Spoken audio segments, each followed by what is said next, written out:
Well, and here comes the moment, and of course now after all the display and everything, tupo sasa kwenye the last segment ambapo yani judges watakuwa kipeana their results. The judges are over here and the fans are waiting anxiously right and about now, and of course it's going down. Wanasema it's about down. Wanasema aje? It's about to get down. These people are going to fight here. Yes, I ndio hivyo jamani, and of course it's always on my YouTube channel. Tunamalizia on the third day of the Kenya Institute of Mass Communication Cultural Week. Wanasema hashtag for the culture, hashtag for the culture, hashtag for the culture, hashtag for the culture. Yes, I so follow, like and subscribe to my YouTube channel TM Tobiko. Tunamalizia hapo hivyo.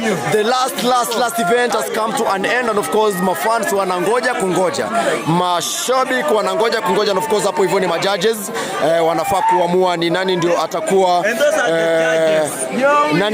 Miss Mass 2025-2026 in that order, and of course they are just discussing what is happening, ndio how hapo hivyo mambo inakuwa sawa kabisa.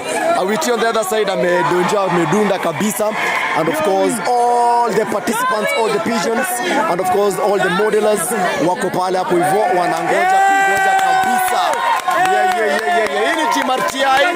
Team RTI wako hapa hivi. Team RTI in the building wapo ndani kabisa, and of course ndani ya Kenya Mass everything is about to go down. Let's wait and see.